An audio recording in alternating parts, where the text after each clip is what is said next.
नमस्कार दोस्तों, राधे राधे। जय श्री कृष्णा, जय श्री गरुड़ देव। अगर आप भी कुछ नया सीखने की चाह रखते हैं तो तुरंत ही इस चैनल को सब्सक्राइब कर लीजिए। वीडियो में आगे बढ़ने से पहले स्वागत है। में हम जानेंगे कि मरने के बाद कौन कौन सी चीज़ें हैं जो हमारे साथ जाती हैं। आज की प्रस्तुति में 5 ऐसी चीज़ें बताने वाला हूँ जो मरने के बाद भी इंसान का पीछा नहीं छोड़ती और अगले जन्म तक चली जाती हैं। चलिए प्रियजनों, समय गंवाए आज की इस खास प्रस्तुति को स्टार्ट करते हैं। कहा जाता है कि व्यक्ति खाली हाथ आया है और खाली हाथ ही जाएगा, लेकिन ग्रंथों के अनुसार व्यक्ति की मृत्यु के बाद भी 5 चीजें उसके साथ अगले जन्म तक जाती हैं।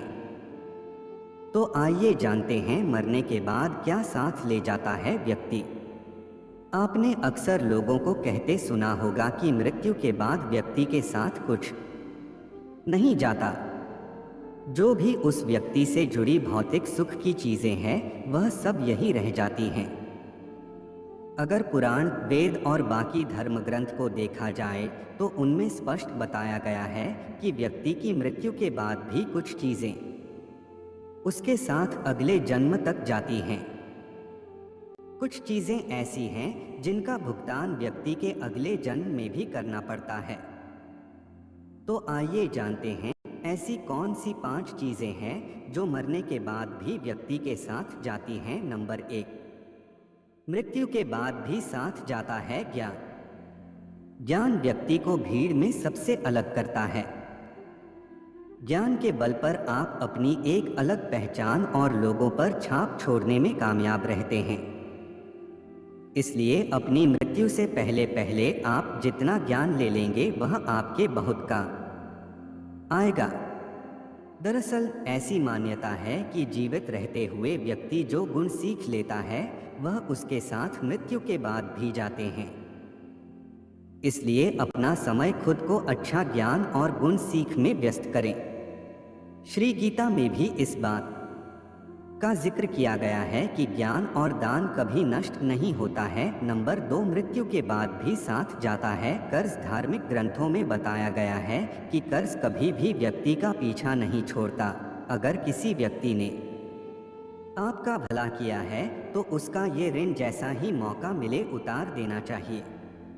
अगर आप किसी का ऋण नहीं उतारते हैं तो उसे जन्म जन्मांतर तक चुकाना पड़ता है, वह कर्ज उतारना पड़ता है। अगले जन्म में वह कर्ज किसी भी रूप में आपको चुकाना पड़ सकता है। साथ अगर आपने किसी को कर्ज दिया है और उस व्यक्ति की मृत्यु कर्ज चुकाने से पहले ही हो जाती है तो आपको भी बार बार जन्म लेना पड़ सकता है। इसलिए ऐसे व्यक्ति को उसकी मृत्यु के साथ ही माफ कर देना आपके लिए उचित रहेगा। नंबर 3, मृत्यु के बाद भी साथ जाती है वासना और मोह। ग्रंथों के अनुसार अगर किसी चीज को पाने की चाहत रखते हैं और वह चीज व्यक्ति को न मिले तो मृत्यु के बाद भी उस चीज की वासना उसका पीछा नहीं छोड़ती। सांसारिक सुखों की चाहत रखना वासना ही है। वासना को लेकर विष्णु पुराण में एक कथा भी मौजूद है। राजा भरत को अपने हिरण के बच्चे से बहुत प्यार था। उसी के बारे में सोचते हुए उसने प्राण त्याग दिए। अगले जन्म में राजा को खुद हिरण रूप में जन्म लेना पड़ा। इसलिए कामना और वासना को अपने मन में हावी नहीं होने देना चाहिए। साथ ही किसी भी चीज को लेकर अधिक मोह माया नहीं होनी चाहिए। नंबर 4, मृत्यु के बाद भी साथ जाते हैं कर्म। गीता में कहा गया है कि मनुष्य जीवन बिना कर्म के संभव नहीं है। हर पल मनुष्य अच्छे ये बुरे कर्म करता है। मृत्यु समीप आने पर व्यक्ति के कर्मों द्वारा ही तय होता है कि उसे परलोक में सुख मिलेगा या दुख। इन्हीं के परिणाम से अगले जन्म में अच्छा बुरा फल प्राप्त होता है। कर्म 7 जन्मों तक व्यक्ति का पीछा नहीं छोड़ते हैं।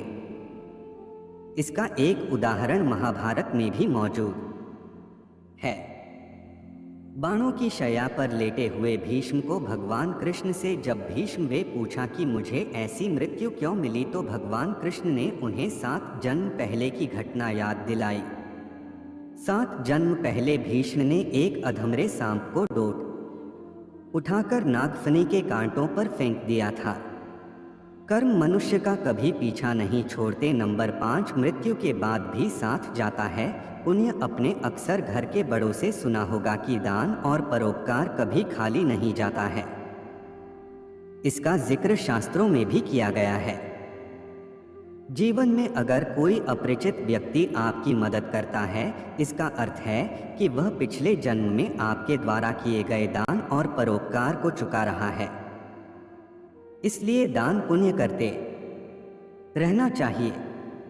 यह व्यक्ति की मृत्यु के बाद भी इसके साथ जाते हैं। अगर आपको यह जानकारी अच्छी लगी हो तो वीडियो को लाइक कर दीजिए, चैनल को सब्सक्राइब कर लीजिए और इस वीडियो को अपनों के शेयर कर दीजिए। और ऐसी ही ज्ञानवर्धक वीडियो देखने के लिए चैनल को सब्सक्राइब करके बेल आइकन को ऑल पर सेट कर लो, ताकि कोई भी ज्ञानवर्धक वीडियो आए तो आपको तुरंत ही पता चल सके और वो ज्ञान आप लोगों तक पहुंच सके। धन्यवाद प्रियजनों, मिलते हैं किसी अगले ज्ञानवर्धक वीडियो में।